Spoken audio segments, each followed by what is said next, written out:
নির্বাচনের দিন ঘনিয়ে আসার সাথে সাথে বাংলাদেশের রাজনীতিতে এমন কিছু ঘটনা ঘটেছে যা দেশের রাজনৈতিক বিশ্লেষকদের চোখে আঙুল দিয়ে দেখিয়ে দিচ্ছে যে আসন্ন নির্বাচনে কোন দিকে হাওয়া বইছে। রাজধানীর কেন্দ্র থেকে শুরু করে দেশের প্রত্যন্ত অঞ্চল পর্যন্ত এক অদ্ভুত রাজনৈতিক পট পরিবর্তনের ঘটনা পর্যবেক্ষণ করা যাচ্ছে, যা অতীতের যে কোনো সময়ের চেয়ে ভিন্ন এবং অপ্রত্যাশিত। যে দলটি দীর্ঘদিন ধরে তাদের অবস্থান ধরে রাখতে হিমশিম খাচ্ছিল, সেই জামায়াতে ইসলামের জনসভাগুলোতে এমন জনসমাগম হচ্ছে যা দেখে রাজনৈতিক পর্যবেক্ষকরা অবাক হয়ে যাচ্ছেন। কুমিল্লা, নোয়াখালী, ফেনী থেকে শুরু করে দেশের বিভিন্ন প্রান্তে জামায়াতের সমাবেশগুলোতে যে পরিমাণ মানুষের ঢল নামছে তা নজিরবিহীন। বিশেষ করে তরুণ প্রজন্মের উপস্থিতি এবং তাদের উচ্ছ্বাস দেখে মনে হচ্ছে রাজনীতির সমীকরণে বড় ধরনের পরিবর্তন আসছে। যারা কখনো জামায়াতের রাজনীতির সাথে যুক্ত ছিলেন না, এমনকি যারা এই দলের বিরোধিতা করতেন, তারাও এখন জামায়াতমুখী হয়ে উঠছেন। এই হঠাৎ করে জনপ্রিয়তা বৃদ্ধির কারণ খুঁজতে গিয়ে বিশ্লেষকরা এমন কিছু তথ্য পেয়েছেন যা শুনলে যে কেউ চমকে উঠবেন। দেশের বিভিন্ন রাজনৈতিক দল থেকে প্রতিদিন শত শত নেতাকর্মী দলীয়ভাবে জামায়াতে যোগদান করছেন। শুধু সাধারণ কর্মী নয়, বরং দীর্ঘদিনের অভিজ্ঞ এবং প্রভাবশালী নেতারাও তাদের পুরনো দল ছেড়ে জামায়াতের পতাকা তলে সমবেত হচ্ছেন। এই ঘটনা শুধু একটি দুটি জায়গা নয়, সারা দেশ জুড়েই এই ধারা লক্ষ্য করা যাচ্ছে। প্রশ্ন হচ্ছে, হঠাৎ করে এই জনস্রোত কেন জামায়াতের দিকে বইছে? যে দল কয়েক বছর আগেও তাদের অস্তিত্ব টিকিয়ে রাখতে সংগ্রাম করছিল, আজ তারা কিভাবে এতটা শক্তিশালী অবস্থানে এসে দাঁড়ালো?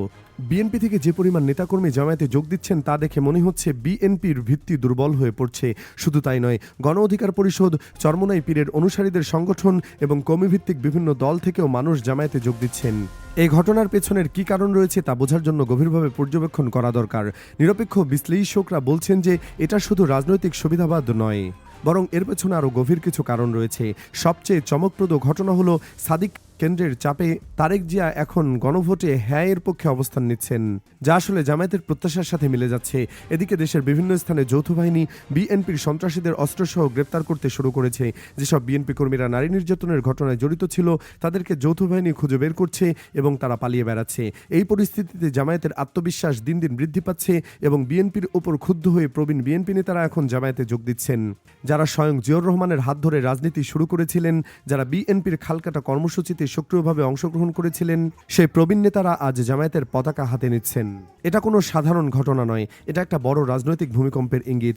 যখন একটি দলের মূল শক্তি অন্য দলে স্থানান্তরিত হতে থাকে, তখন বুঝতে হবে যে সেই দলের ভিত্তির ফাটল ধরেছে এবং এই ফাটল দিন দিন বড় হচ্ছে, যা সহজে মেরামত করা সম্ভব নয়। বরিশালের বানারীপাড়ায় একজন প্রবীণ বিএনপি নেতা, যিনি উপজেলা বিএনপির সহসভাপতি ছিলেন এবং যার নাম গোলাম মাহবুব মাস্টার, তিনি তার কয়েকশো অনুসারী নিয়ে জামায়াতে ইসলামীতে যোগদান করেছেন। এই ঘটনা দক্ষিণাঞ্চলে জামায়াতের শক্তি বৃদ্ধির একটি বড় আলামত। বৃহত্তর বরিশাল অঞ্চলে জামায়াতের অবস্থান নিয়ে অনেকের সন্দেহ ছিল, কিন্তু বর্তমানে যা ঘটছে তা দেখে সেই সন্দেহ দূর হয়ে যাচ্ছে। বিএনপির ভেতরের লোকজনই এখন স্বীকার করছে যে তাদের ভোট ব্যাংক দুর্বল হয়ে পড়েছে এবং মানুষ জামায়াতের দিকে ঝুঁকছে। বরিশালের উজিরপুর, বানারীপাড়া সহ বিভিন্ন এলাকায় খোঁজ নিয়ে জানা গেছে যে কোনো গ্রামের 80% মানুষ এখন জামায়াতের পক্ষে। এটা একটা বিশাল পরিবর্তন এবং এই পরিবর্তন রাতারাতি হয়নি। দীর্ঘদিন সংগঠিত কাজ এবং মানুষের আস্থা অর্জনের ফলে এই অবস্থান তৈরি হয়েছে। তবে হিন্দু অধ্যুষিত কিছু এলাকায় এখনও জামায়াতের জন্য চ্যালেঞ্জ রয়েছে, কারণ সেখানকার একটা বড় অংশ হয়তো ভোটেই দেবেন না অথবা জামায়াতকে ভোট দেবেন না, কিন্তু বাকি এলাকাগুলোতে সুষ্ঠু নির্বাচন হয়ে জামায়াত বিপুল ভোটে বিজয়ী হওয়ার সম্ভাবনা রয়েছে। জামায়াতের জন্য এখন সবচেয়ে বড় চ্যালেঞ্জ হলো সকল বাধা বিপত্তি অতিক্রম করে ভোটারদের ভোট কেন্দ্রে নিয়ে যাওয়া। যদি এটা নিশ্চিত করা যায় তাহলে জামায়াতের জয় প্রায় নিশ্চিত বলে মনে করা হচ্ছে। এই গোলাম মাহবুব মাস্টার জামায়াতে যোগদান করেছেন এবং তাকে স্বাগত জানানো হয়েছে, কিন্তু প্রশ্ন হলো তিনি কি শুধুমাত্র রাজনৈতিক সুবিধার জন্য যোগ দিয়েছেন নাকি জামায়াতের আদর্শে বিশ্বাস করেন? এই প্রশ্নের উত্তর পাওয়া যাবে তার ভবিষ্যৎ কর্মকাণ্ডে। জামায়াত যাদেরকে সহযোগী সদস্য হিসাবে গ্রহণ করে তাদেরকে একটি ফর্ম পূরণ করতে হয় এবং তাদের হাতে বই তুলে দেওয়া হয়। এর সাথে সাথে তাদেরকে একটি রিপোর্ট ধরিয়ে দেওয়া হয়, সেখানে তাদের দৈনন্দিন কাজকর্মের হিসাব রাখতে হয়। নামাজ পড়া, কোরআন তেলাওয়াত করা, ইসলামী সাহিত্য পড়া, এসব ঘটনা একটা নিয়মিত রিপোর্ট রাখতে হয়। যদি কোনো ব্যক্তি আগে ঘরে 3 থেকে 4 ওয়াক্ত নামাজ পড়তেন, জামায়াতে যোগদানের পর তাকে 5 ওয়াক্ত নামাজ পড়তে হয়। যদি আগে 5 ওয়াক্ত নামাজ পড়তেন তাহলে 5 ওয়াক্ত নামাজ পড়তে হয়। কোরআন তেলাওয়াতের পরিমাণ বাড়াতে হয়, হাদিস অধ্যয়ন করতে হয়, বিষয়ভিত্তিক আয়াত এবং হাদিস মুখস্থ করতে হয়। এই কঠোর শৃঙ্খলা এবং নিয়মানুবর্তিতা জামায়াতের একটি বিশেষত্ব। যারা এই দলে যোগদান তাদের জীবনযাত্রা অবশ্যই পরিবর্তন আসে। আগে যে ব্যক্তি হয়তো অনিয়মিত জীবনযাপন করতেন, জামায়াতে যোগদানের পর তার জীবন একটা সুশৃঙ্খলা আসে।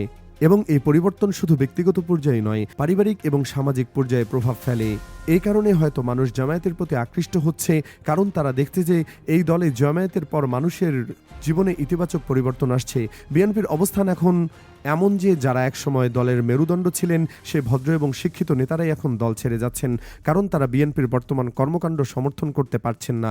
চাঁদাবাজি, সন্ত্রাস, নারী নির্যাতন এসব কাজে জড়িত ব্যক্তিরা যখন দলের প্রতিনিধিত্ব করে, তখন ভদ্র এবং শিক্ষিত মানুষরা সেই দলের সাথে থাকতে চান না।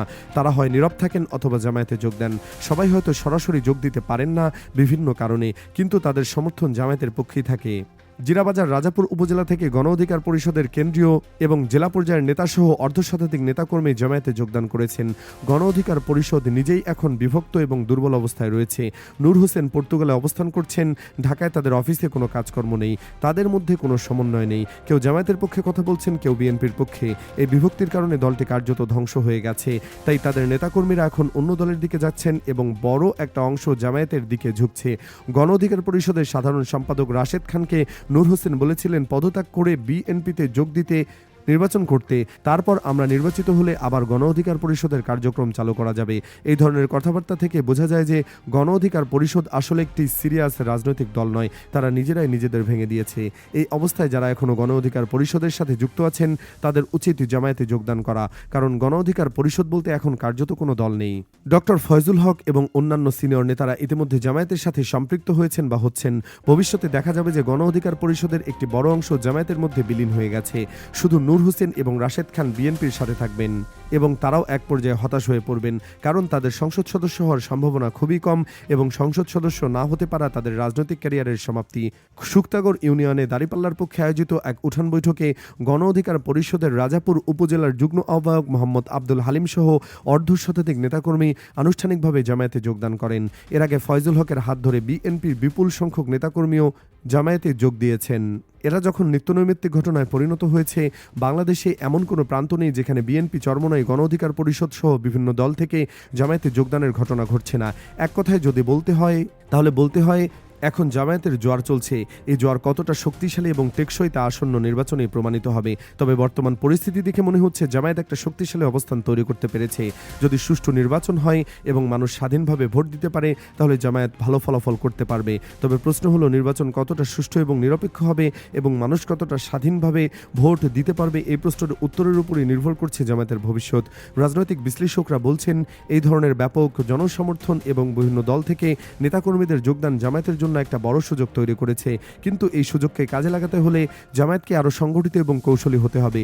শুধু জনসমর্থন থাকলেই হবে না, সেই সমর্থনকে ভোটে রূপান্তরিত করতে হবে এবং সেটা করতে হলে একটা শক্তিশালী নির্বাচনী কৌশল দরকার, যা নিশ্চিত করবে যে প্রতিটি সমর্থক ভোট কেন্দ্রে গিয়ে ভোট দিতে পারছে। এটাই এখন জামায়াতের সবচেয়ে বড় চ্যালেঞ্জ এবং এই চ্যালেঞ্জ মোকাবেলা করতে পারলেই তারা সফল হবে।